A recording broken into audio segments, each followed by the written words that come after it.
Services such as customized branded content, lead generation, and customer conversion and retention. Info at localiq.com.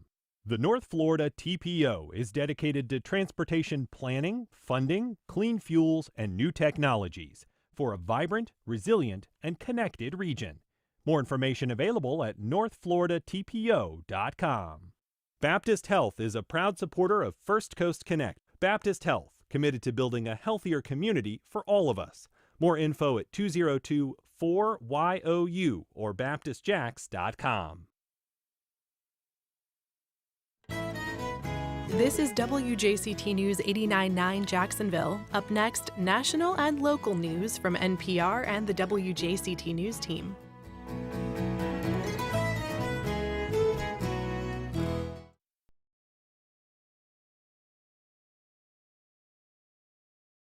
Good morning. I'm Noah Hertz, and on today's First Coast Connect, it's the biggest stories of the week.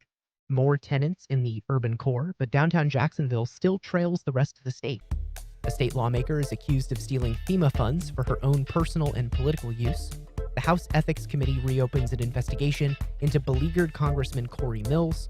JSO quells unfounded rumors of a serial killer, and the city's DOGE committee continues to dig into Jacksonville's telehealth provider. We'll talk about all that and more with our panel of journalists on our Friday Week in Review. Later, the local screenwriter behind a quirky holiday crime film. We'll talk about her new film, Dial It Back.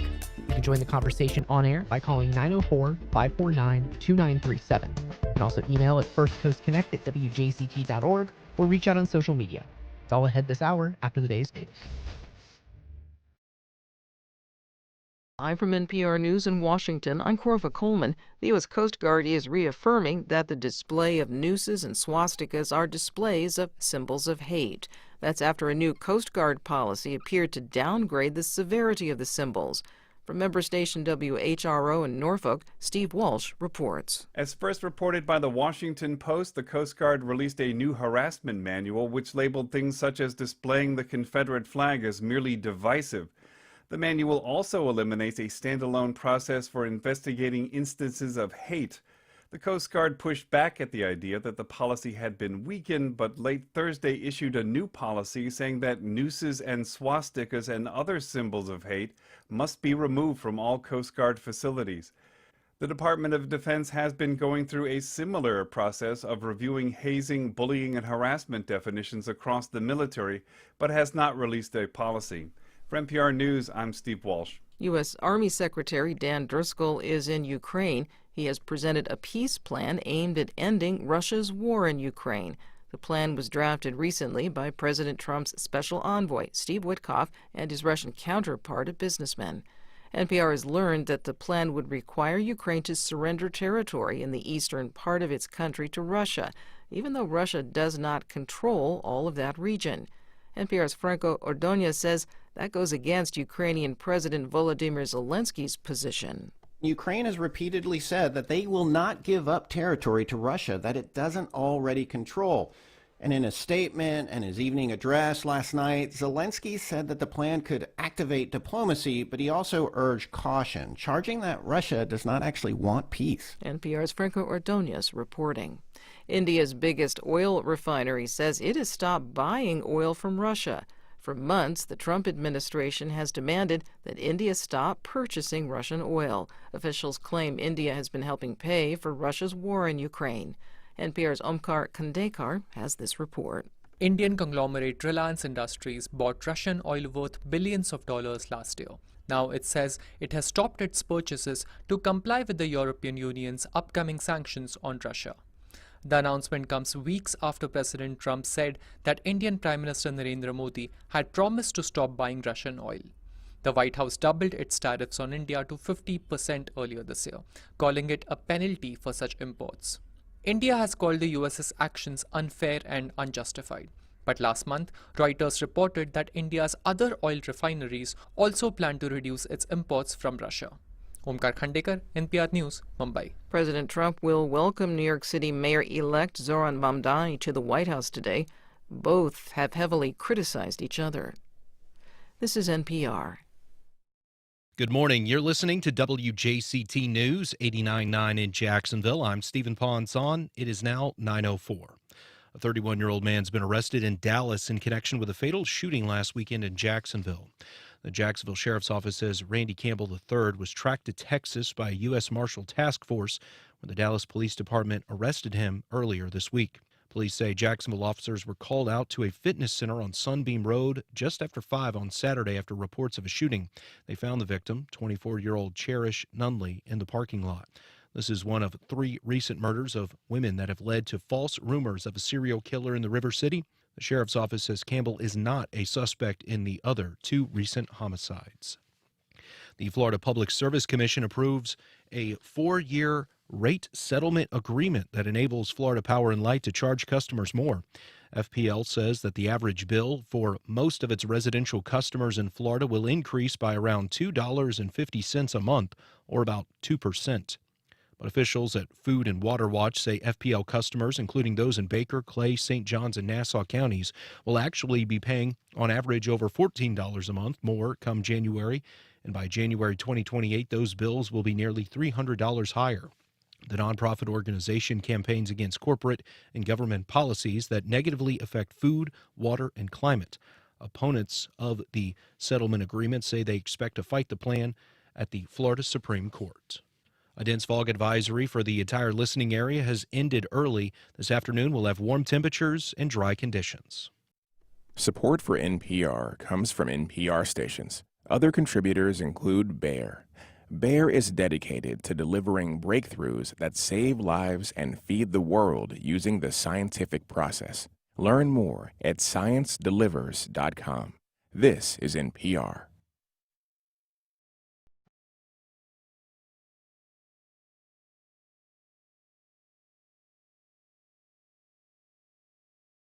Support for First Coast Connect is provided in part by Baptist Health and North Florida TPO. Opinions expressed on the First Coast Connect Week in Review are those of our panelists and do not reflect the views of WJCT News 89.9. Good morning. I'm Noah Hertz, and it's Friday. That means it's time for our First Coast Week in Review. Among our topics this morning, Jacksonville's DOGE committee continues to scrutinize the city's telehealth contractor. The city's urban core is seeing a rise in residents, though downtown Jax lags behind the other Florida cities. JSO is pushing back against online claims about a serial killer in the area. A Florida legislator is under scrutiny for allegedly diverting FEMA money for personal and campaign purposes, and the House Ethics Panel has revived its probe into embattled Representative Cory Mills. Talk about all that and more. I'm joined this morning by Mike Mendenhall, City Hall reporter and associate editor at Jacksonville Today. Good morning, Mike. Good morning, Noah. Randy DeFoor, former Jacksonville City Council member. Good morning. Good morning, Noah. Frank Powers joining us by phone, the former assignment manager in News for Jax. Can you hear us, Frank? Yes, I can. Good morning from the WJCT Mandarin Bureau. Good morning, Frank. Good to have you. And last but not least, Dan Scanlon, reporter here at WJCT News. Morning, Noah. Good morning. So I want to start this morning with the ongoing investigation into Jacksonville's telehealth provider and some allegations of fraud and misconduct there. Mike, you've been reporting on this week. City of Jacksonville's Department of Government Efficiency Committee is continuing to look into various city initiatives. What did the DOGE committee do this week? Well, essentially, first of all, these allegations were brought by one member in particular of the DOGE committee, Councilmember Rory Diamond, who represents the beaches. These claims were from anonymous phone tips that from folks that he still has not yet to disclose their identities. But essentially, what they're saying a few different things. First, Diamond's raised concerns about some crossover leadership on Telescope Health, which is the city's telehealth program's primary operator, and Emergency Resource Group. Emergency Resource Group is the staffing agency for Baptist Health's ER. And as well as JFRD's medical director, who works as a contractor in Baptist Health ER through that staffing agency. Basically, and it's important to note that there have been no specific allegations of illegality made at this point, but he's just calling that, basically saying it's weird. It's weird that there's that crossover. The other thing that the committee indictment have alleged is possible Medicare and Medicaid fraud, which is a pretty serious allegation from Telescope through the telehealth program, basically calling into question whether or not a Telescope or is like directing their patients through the telehealth program to specific ERs. Again, no evidence that has been presented publicly that actually shows that. There's also a second telehealth operator in the city of Jacksonville that works through Jacksonville's 911 service called Right Site Health. Right Site has a different model from Telescope. Right Site takes both uninsured and insured patients that have Medicare and Medicaid, and essentially they make their profit by balancing that out, saying we'll take on some uninsured folks. But when you call 911, if the 911 operator determines that this isn't an emergency situation, they'll send you to Right Site and they will get you the care you need. Gotcha. And so that's essentially the allegations that have been made. Telescope says, look, these are false. All of these allegations are false. We've done nothing wrong. The thought that we're directing people to different ERs is completely antithetical to what we actually are doing here, which is we're supposed to be diverting people from the ER, and that's what we're doing. And they said it's been pretty successful. They've said that there's about $11.1 million in savings from area emergency rooms that have benefited from keeping these folks that don't have an emergency situation but don't have insurance and who couldn't get care otherwise. Yeah, this is what I wanted to ask, because we're talking specifically about the HealthLink JAX program, this telehealth program that was launched by the city in coordination with this contractor Telescope Health last year. I mean, you talked a little bit about it, but how does this program work, and what has the mayor's office said about whether it's been successful, how it's working? Well, from what the mayor's office and from what Telescope has said and the statistics they've provided, it has been successful. They said over 6,000 patients have been diverted from area ERs who don't actually have emergency needs. The contract actually started in 2024. It was approved. It was approved by City Council, funded by City Council, so that it's about a $2.3 million contract to start. Telescope actually, the telehealth program actually kind of became a point of contention a little bit in the budget process as well.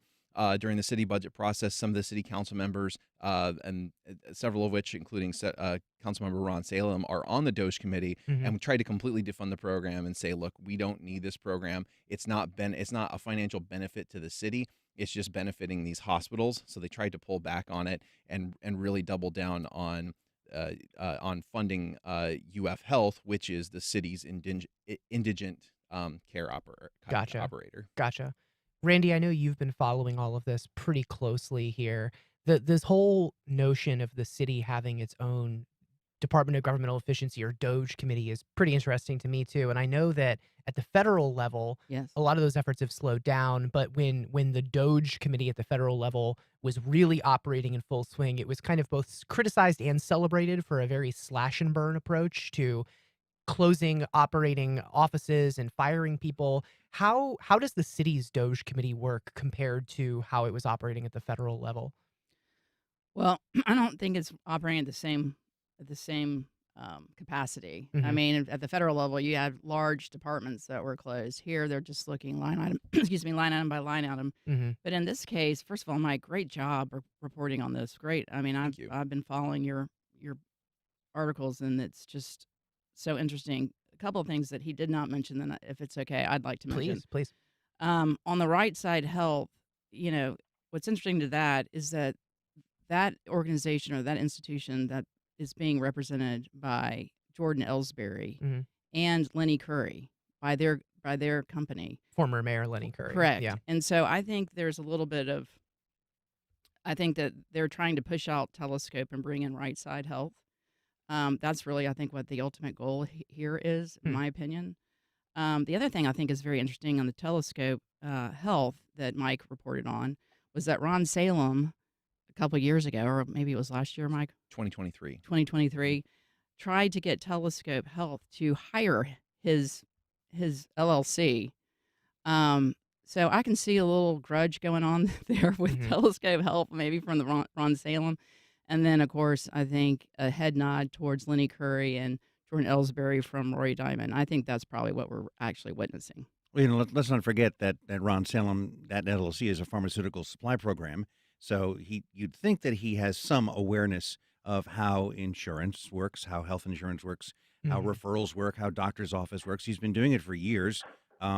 So what's his opinion, Mike, when it comes to the DOGE effort of Diamond? I thought I got the impression he was not as intense on what Rory Diamond was pushing for. Well, Salem's he's letting Diamond lead the charge here. I mean, Ron Salem was pretty critical. He was one of the people that during the budget hearing that actually led the effort to end the telehealth programs, to stop funding the telehealth program, and his opinion was, well, because this is benefiting hospitals, they should be paying for it, not the taxpayers. That was his position. Eventually, the city council, after stripping that money, they put about $1.5 million back in to fund the telehealth program. There's still a little bit of a gap there that the Deacon administration says they're going to work with council to try to fully fund it before the end of the year.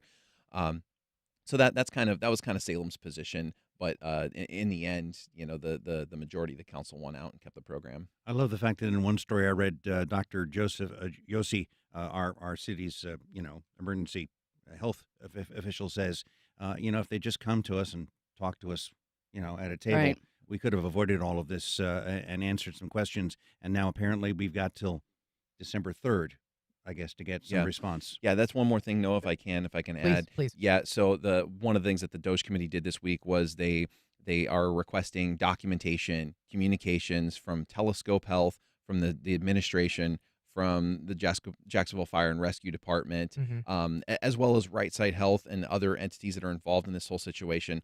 They're not being compelled by a subpoena at this point, right? Gotcha. Yeah, right now it's all been voluntary. Telescope and the administration says, yeah, we're going to fully comply. We've got nothing to hide. We're going to fully comply with this. But there is a bit of kind of hinting behind the scenes. Council President Kevin Carrico has said, look, I'm not going to give subpoena power to this investigation yet, but I'm going to reserve the right to do it if I feel the need. So there is some additional political pressure just being kind of lightly touched behind the scenes. But didn't excuse me, didn't you mention that the Inspector General has reviewed this? So the Inspector General actually reviewed the process that selected Telescope Health. So Telescope Health was selected as in a bidding process and in a standard request for proposals process. They bid on to operate the city's telehealth program. They went up against two other companies, and they were the highest scoring company. The IG's office, the Inspector General's office, looked at this and said they actually looked at all of the submissions. They scored it themselves as if they would have been the scoring committee and they determined that no, this was scored properly. We would have selected Telescope 2. Then saw no impropriety. I want to go ahead and we have a caller here, Roselle from Avondale, talking about this topic. Roselle, can you hear us? Yes. Can you hear me? We can hear you just fine. What's going on? Thank you for taking my call. I just have to say, Roy Diamond seems to see grift everywhere, and I understand why he would. He's a pro in my book, but I think these guys have a lot of work to do on city council, and they're doing a lot of performative things. And people are hungry, rent is an issue, living, housing, and they're talking about, anything but the big things, renaming roads and all this. And, we're pretty tired of it. And we're pretty tired of his, grandstanding. It's a waste of time. And he's wasting our time. And he sees it everywhere, and he's a pro, so he would know. That's what I've got to say.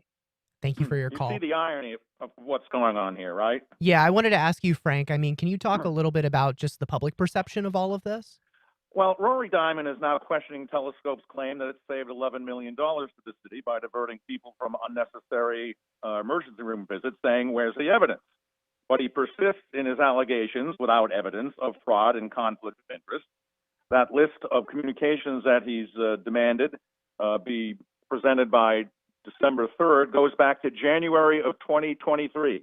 This is what is commonly called a fishing expedition. The meeting this week Why not just float out a couple specific allegations, whet the public's appetite for and to support his claim that there's fraud out there? And these tipsters that supposedly only have contacted him, why haven't they contacted media outlets to make those same allegations requesting anonymity? Sometimes it's what you don't see, Yeah, I mean, I wanted to ask too, just because as far as the public perception of the city's DOGE committee goes, Mike, I know you reported that one of the former supporter of the committee has now kind of started to turn on it, huh? Yeah, so Matt Carlucci, who he's I don't know if I don't know for sure if he was actually a supporter or not, but he kind of just kind of let the DOGE committee go Gotcha. to see what it did.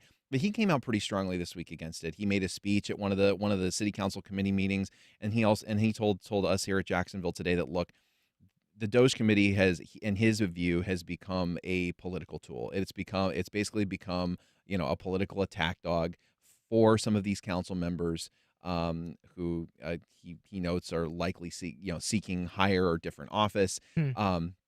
So that's his viewpoint. He thinks it's a vehicle for the city council to take political attacks against Mayor Deegan and the Deegan administration. This telehealth program has been touted by the Deegan administration as a real accomplishment for them. They're like, look, we came in and we provided a service for the uninsured in Jacksonville, that really fell into that gap, that can't get Medicare and Medicaid, but still can't afford things like the Affordable Care Act. They noted that, look, with the subsidies of the Affordable Care Act, getting ready to expire, Medicare or Medicaid here in Florida, being scaled back because of the big beautiful bill, we're going to need services like this more and more. And so that's their argument. And Matt Carlucci, really kind of encapsulated that in his criticisms of the DOGE committee.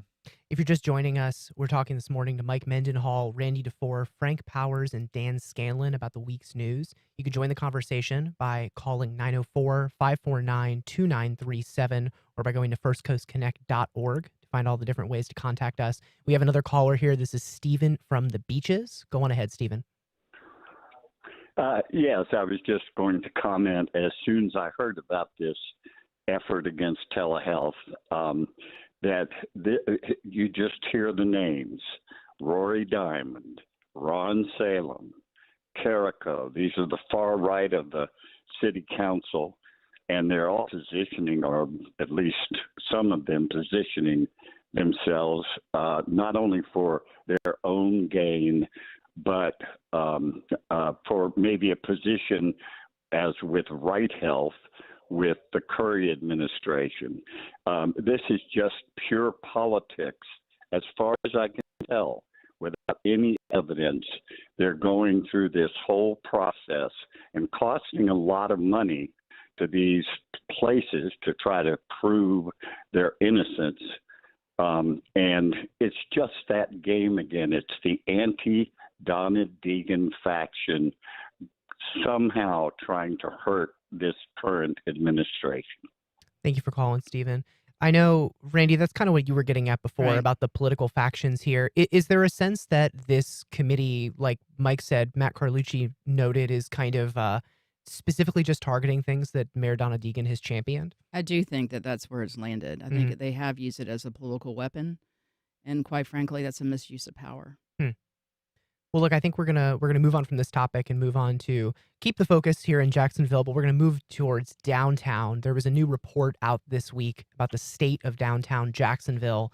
The Downtown Booster Organization that kind of operates all of this says that downtown is really on the up and up. Like, things are just getting ready to pop off. Randy, if you don't mind me sticking with you, I mean, Sure. Do you want to tell me, having been on the city council, I'm interested in your perspective of what stuck out in this report about the state of downtown. Well, for me, several of those projects I actually voted on. So it just kind of tells you the lead time it takes to get some of these big projects going. I mean, the ones in Brooklyn I voted on, the ones on South Point I voted on, obviously the hotel, Shad's Hotel, Four Seasons I voted on.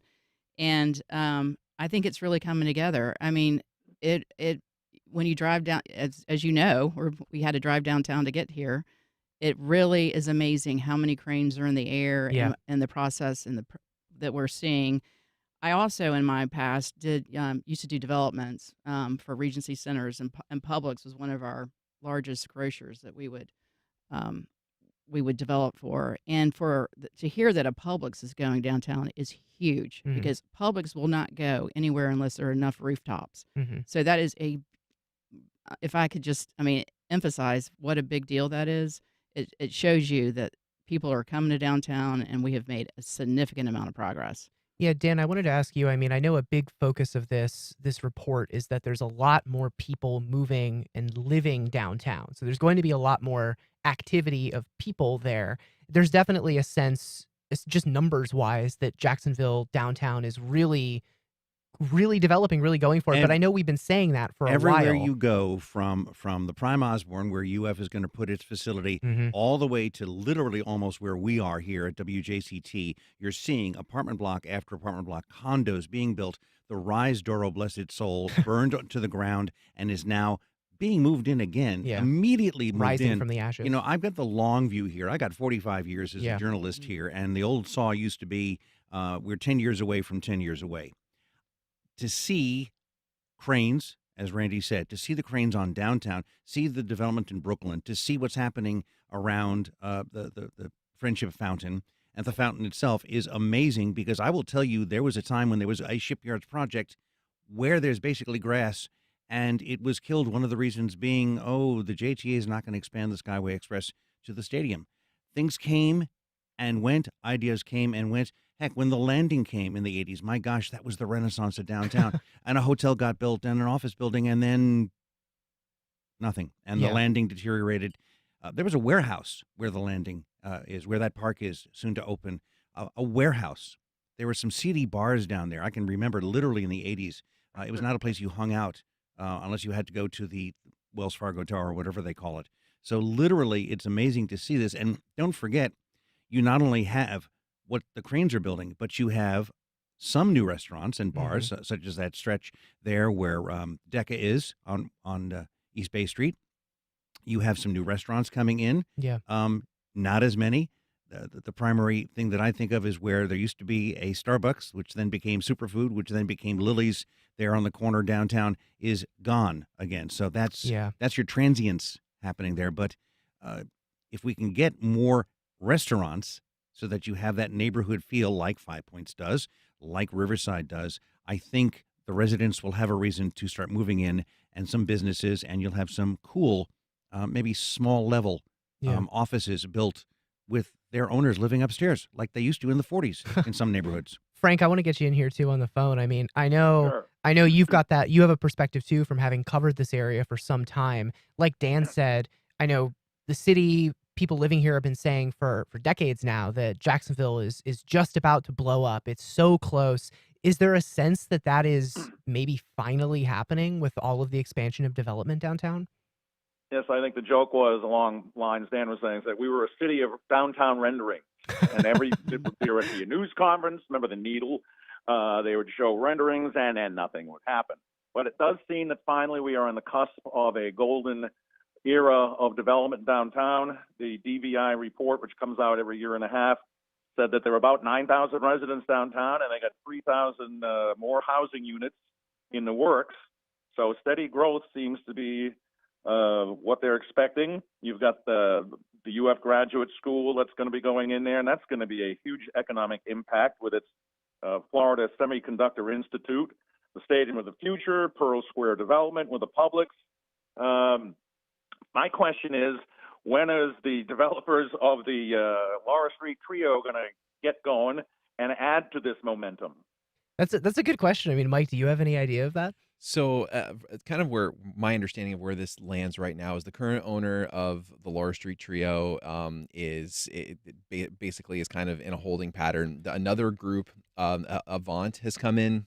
Avant is a contractor that's doing a lot of work in that area of downtown, and they are currently in talks with an out-of-state buyer, is my understanding, to come in to try to buy that.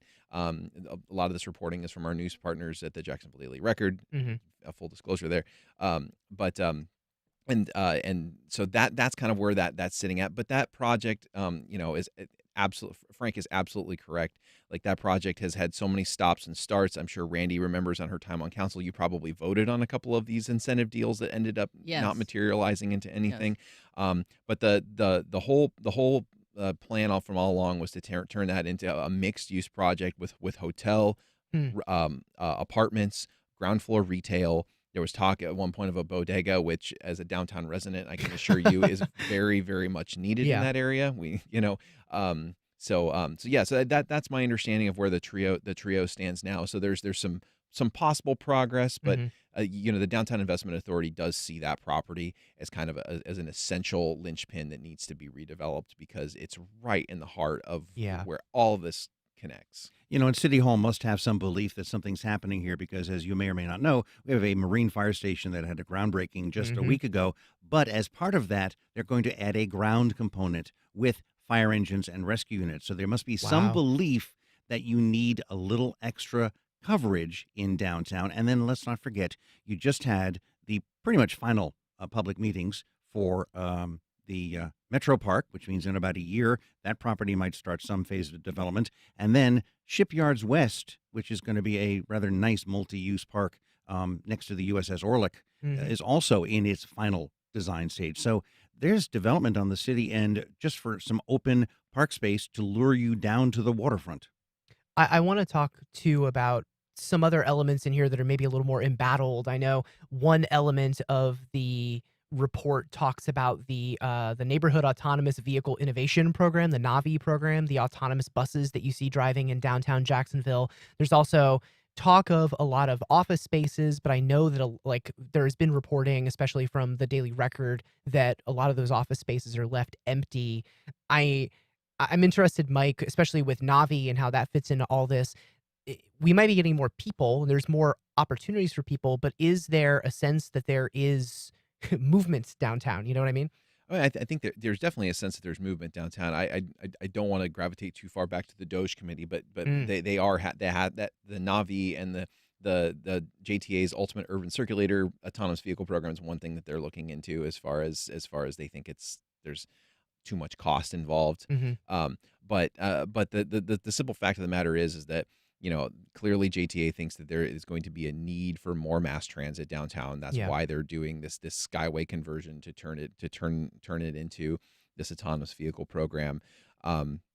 If you look at it in terms of the commercial office space that you had referenced, it really, when you look at the report, part of what Jacksonville is experiencing is not super dissimilar to what other markets are experiencing. You've got, post-COVID, you're having a shift of a lot of people are working hybrid. So you're seeing vacancy rates, in most, major Florida cities when it comes to commercial office space. Jacksonville does happen, according to the report, happens to be the highest of all the major metro areas. We're sitting at 25.7% vacancy, according to this report, and the lease rates are also the cheapest of any of the major metropolitan areas, which I found kind of interesting. But if you really look at, what the Downtown Investment Authority and the City Council has been focused on in the last 5 years, like that, it's mixed use residential, ground floor retail, and that's the kind of stuff that you're really starting to see pop up. So that you can see that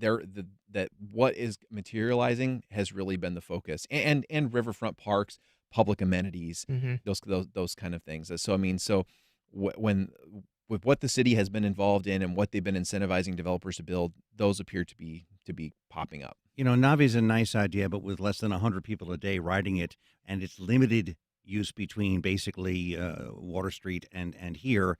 It's a nice thing. It's the first in the country.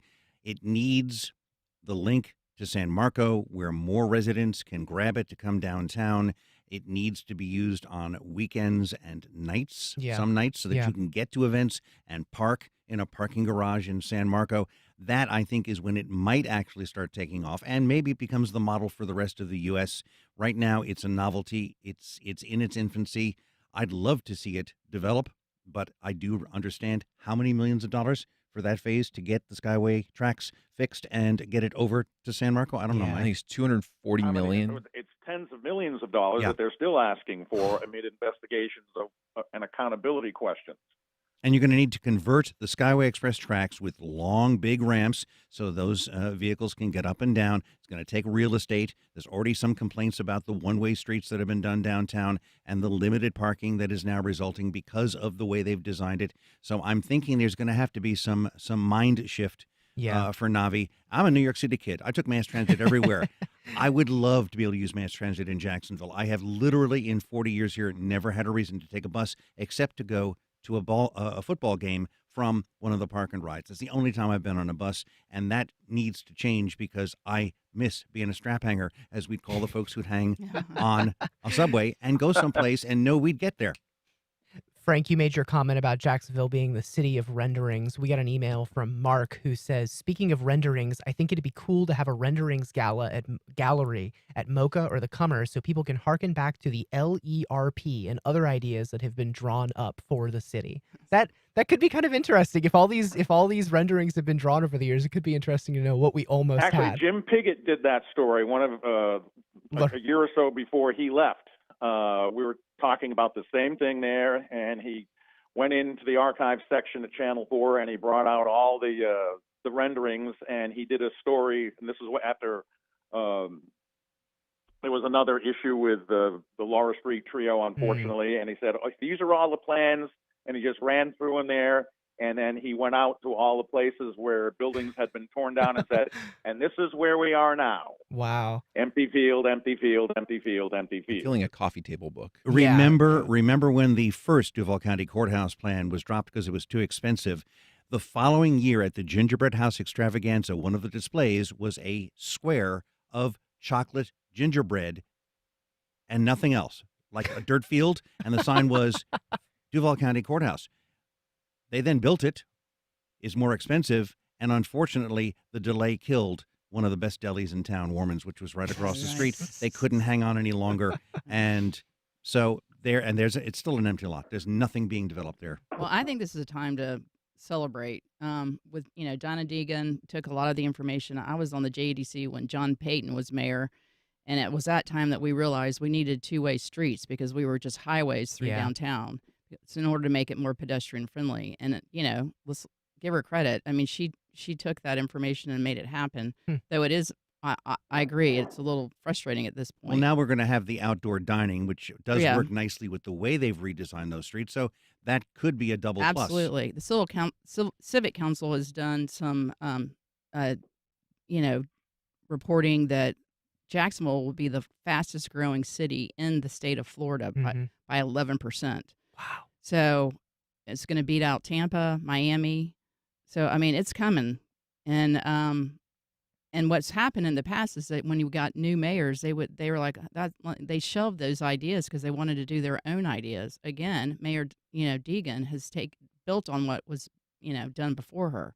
So, I am thrilled with what I'm seeing downtown.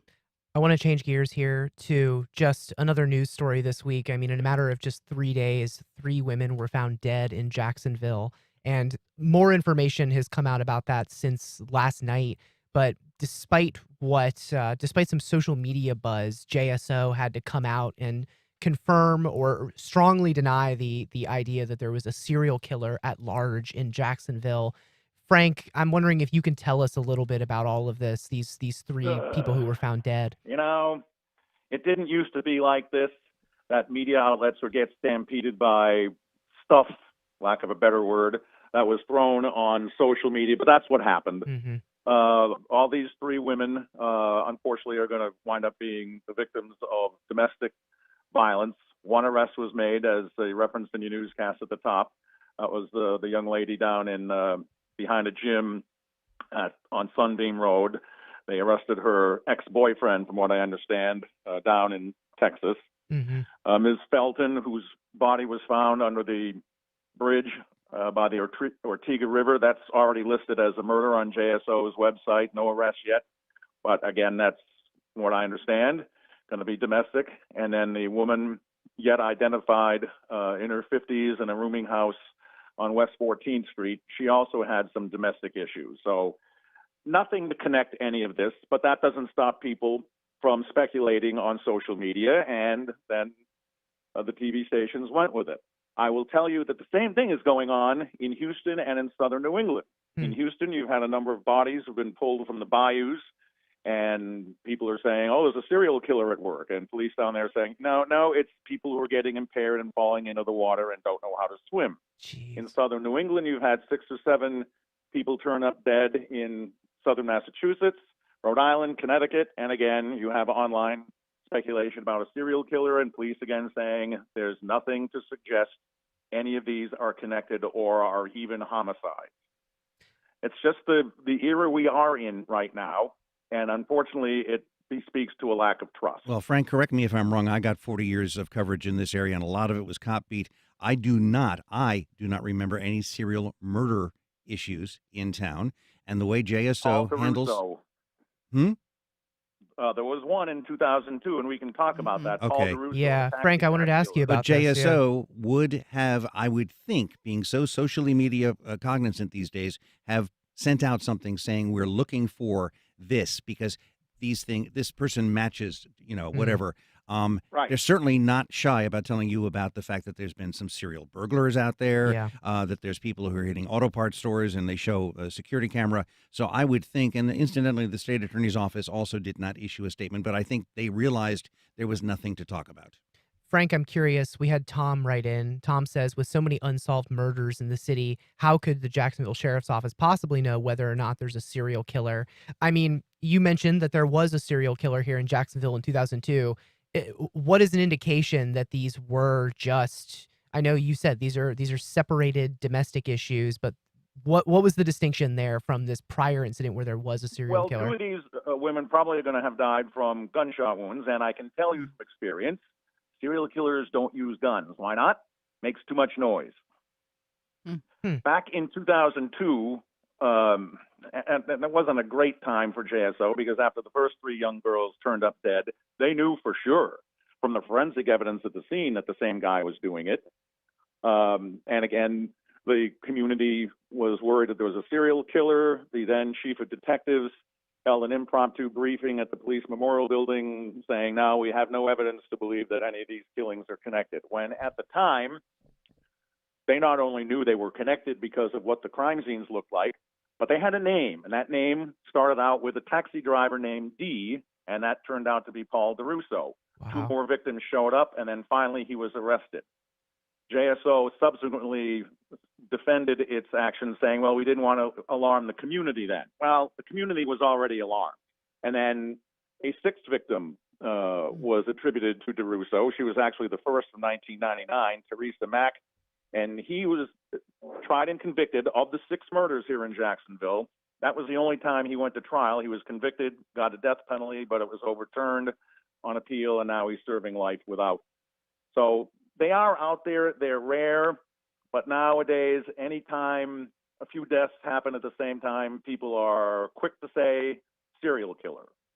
Well, Dan, I wanted to ask you too. I know since you said you've covered Jacksonville for a long time, I know there is definitely a sense that, oh my gosh, violent crime, but Jacksonville's rate of violent crime has decreased quite a bit from what it used to be. Didn't we used to be the murder capital of Florida? Yes. In fact, 2016, 2017, 2018, the numbers were rising to 160, 170 such. We're still sitting, I think this is memory, maybe down around 70 some odd so far this year, which is a dramatic drop. That's still 70 plus people who should not have died. And it's tragic. And some of the stuff that I've had to report on in just the past year has been horrendous. But it is good news. That means that somehow the information channels at JSO are working. I mean, they found this suspect from the Mandarin murder in Texas and arrested them with the help of the marshal's office on Tuesday, I believe. So that means somebody said, hey, I saw him. I saw where he went. Yeah. And that means their confidential informants or whatever are working. So that's good news.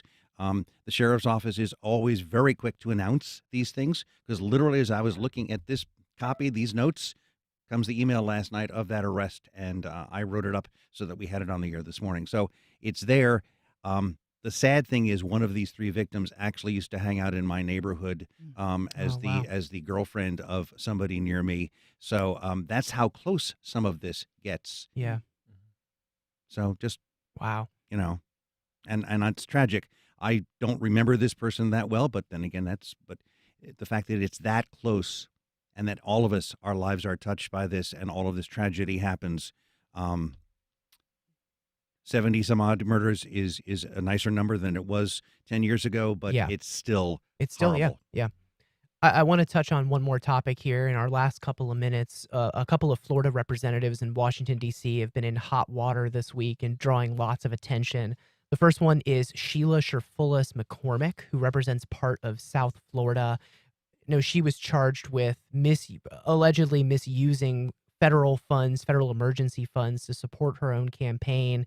Randy, I wanted to ask you, having been a sitting politician, what has the response been like this? And what happens when somebody is accused or charged of something like this and they're a sitting politician? Well, this one's pretty serious. I mean, Yeah. you can prove pretty quickly whether she did or she didn't use federal emergency funds, and you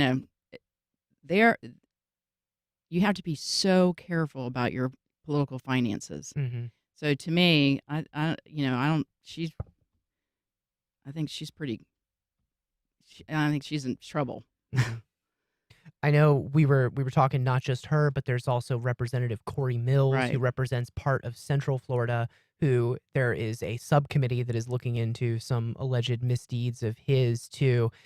Have we seen any kind of reaction from people about Mills as well, or I think they're pretty locally? disgusted. I mean, I've met him. It shows you when people get a little piece of power, they think that they're above the law. And then again, this is serious. Nancy Mace, who has a victim of sexual violence, tried to censor him because of his misconduct. Mm-hmm. And he was able to get, they did not vote to censor him. He was able to move that to the ethics. But again, I mean, these are our representatives, and if they behave this way, I think they should be removed. Yeah, I know Mills has faced allegations of dating violence and sexual harassment against by an ex-girlfriend who is a Columbia County native. Women have made allegations against him. Yes, that's true. And also true. claiming that he saved people while he was in combat, that one of those people says, nope, never happened. Yeah. And that's a multiple level. And we've heard that before with elected people. They make the claims of bravery, and then it comes back and bites them. And then the threats to reveal intimate images of the ex-girlfriend, almost to the point of stalking her. So it's just... I think it was stalking. I mean, the judge, she went to the court to get a protective order, and the judge found Mills to be a complete liar. I know. Yes, that did not look good for him in the Columbia County Court when the judge basically said he rejected all of Mills' claims that it was all politically motivated, issued an injunction, and warned him specifically, don't have any contact with her, including online, because I'm not messing around here. You'll go to jail. Yeah. Of course, he continues to claim that, and the campaign violations and the stolen valor allegations, that is all politically motivated against him. We'll see. Frank, I want to ask while I've got you here. I mean, I know both Mills and the other representative have said that they are innocent, that these are trumped up allegations. Mills has said he's going to work with this subcommittee. I mean, they're not our local representatives, but they are Florida representatives on the national stage. How does this reflect back on Florida, regardless of how this ends up panning out? It doesn't look good, for sure.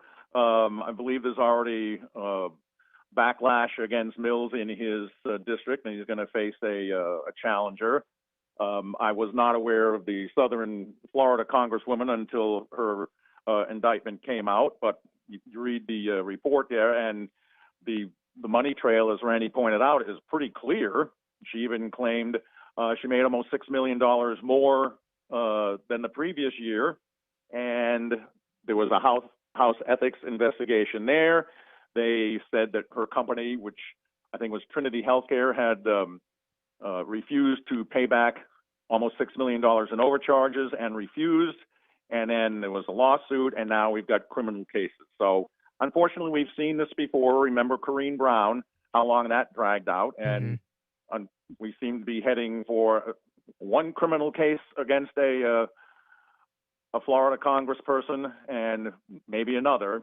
And what happened then in the House the other day, they wanted to censure, Nancy Mace wanted to censure Cory Mills, but it fell short of a couple of votes. And then there was a vote to censure the Democratic incumbent from the Virgin Islands in the Epstein case. And that fell short by a couple of votes. And then people were screaming quid pro quo. So it looks bad at that level as well. Yeah, absolutely. It's messy. It's definitely messy, regardless of how it pans out. Well, look, I want to thank everybody for being here. Mike Mendenhall, Randy DeFoor, Frank Powers, Dan Scanlon. Great conversation. Interesting news this week. Thank you all for joining us. Thanks, Noah. Thanks, Noah. Up next. Glad to be here or there. Thank you for reporting in from Mandarin, Frank. Next up, from in front of the camera to behind it, a local screenwriter debuts her quirky holiday comedy.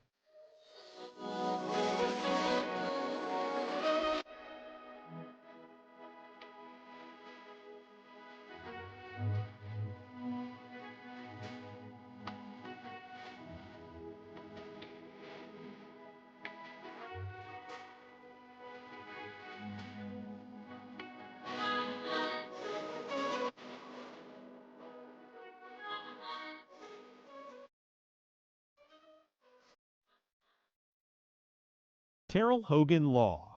I'm Wayne Hogan. Accidents can happen when you least expect it. For decades, our attorneys have dug out the facts to help juries decide who's at fault. More at terrellhoganlaw.com. The Fort Mose Jazz and Blues Series returns this February with 2 weekends of music featuring Gary Clark Jr., Ladisi, the Robert Cray Band, Don Was, Samara Joy, and more. Tickets and information available at discoverfortmose.com.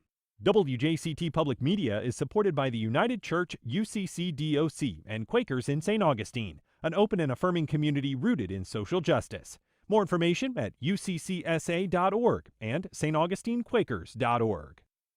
Loneliness can be as dangerous as smoking. How connection might be the best medicine. I'm Dr. Joe Servin. Join me tomorrow at 4 for What's Health Got to Do with It on WJCT News 89.9 Jacksonville. On the next Florida Roundup, the Jeffrey Epstein case still casts a long shadow of unanswered questions and powerful connections. Survivors, including those in Florida, are still seeking justice. This week, we're joined by Congresswoman Lois Frankel, who represents the district where Epstein lived and operated. As new details emerge, what does accountability look like? Share your thoughts with us at radio@thefloridaroundup.org. I'm Danny Rivero. Join us Friday at noon. The votes are in, the bill is signed, the full Epstein files are set for release. On the next Friday News Roundup, what we'll see and when we'll see it. Plus, a North Carolina immigration crackdown results in hundreds of arrests and a community in fear. And what to make of an economy where tech is soaring, but everyday consumers are struggling. We round up the news next time on 1A. Today, starting at 10 on WJCT News 89.9.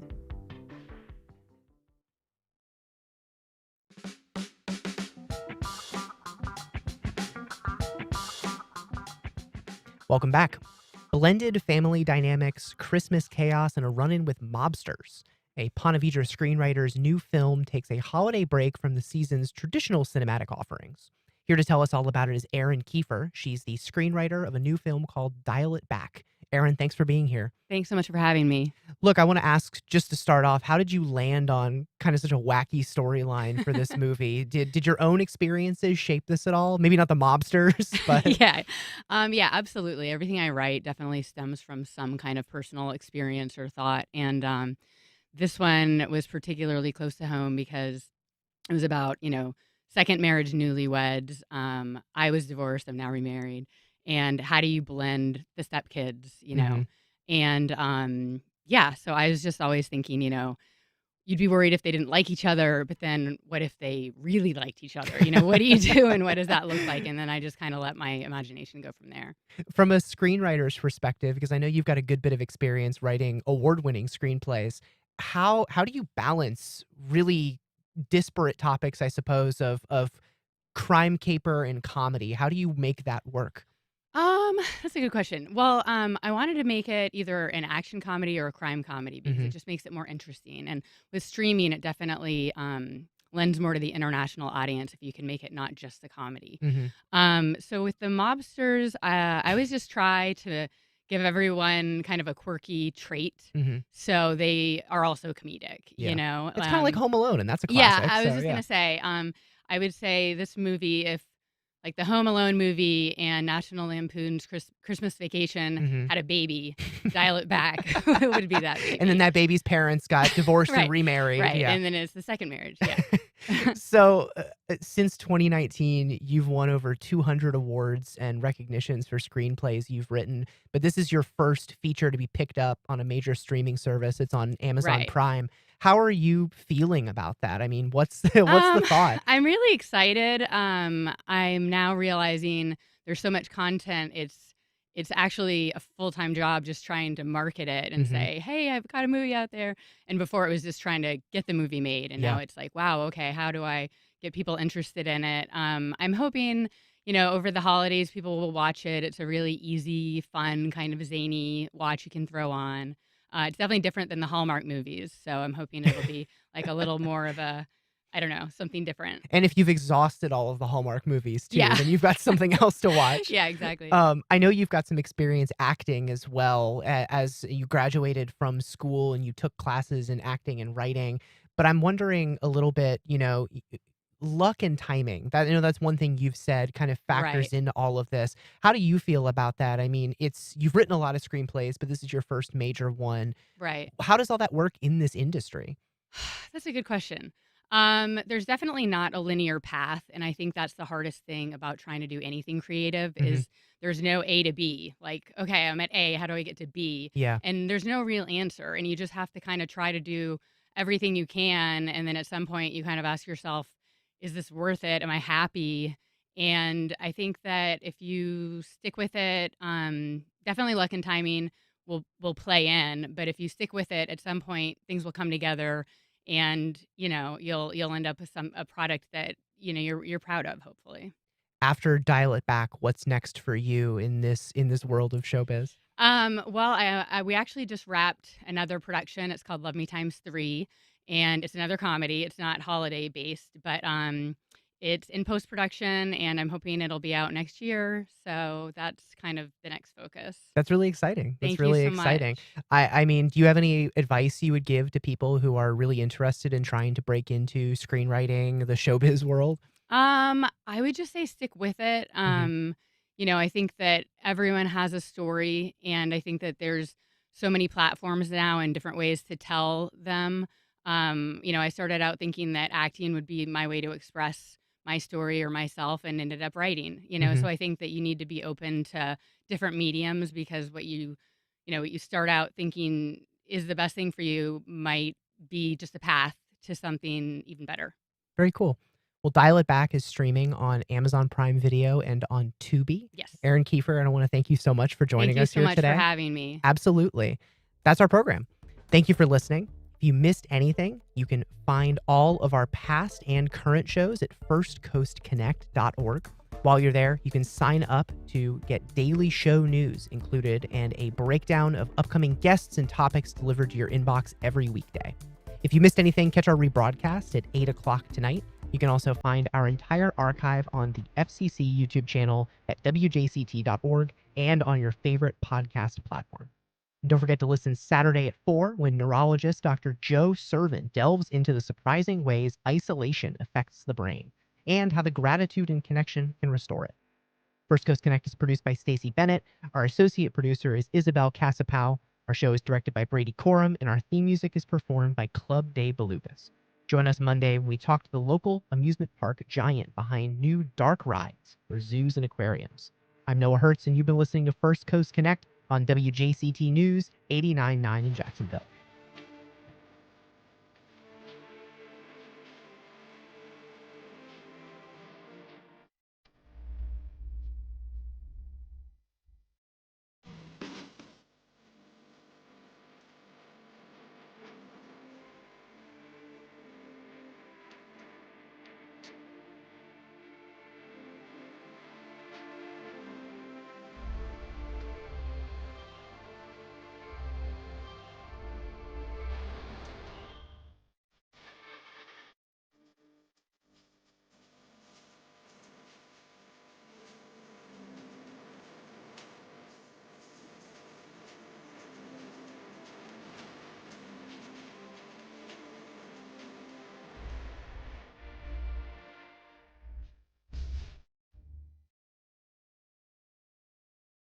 Support for First Coast Connect is provided by Baptist Health and the North Florida TPO. The North Florida TPO is committed to shaping our transportation future. We're focused on planning, funding, clean fuels, and new technologies for a vibrant, connected community. Learn more at northfloridatpo.com. Baptist Health is a proud supporter of First Coast Connect. Baptist Health, committed to building a healthier community for all of us. More info at 202-4YOU or baptistjacks.com. The Fort Mose Jazz and Blues Series returns this February with 2 weekends of music featuring Gary Clark Jr., Ladisi, the Robert Cray Band, Don Was, Samara Joy, and more. Tickets and information available at discoverfortmose.com.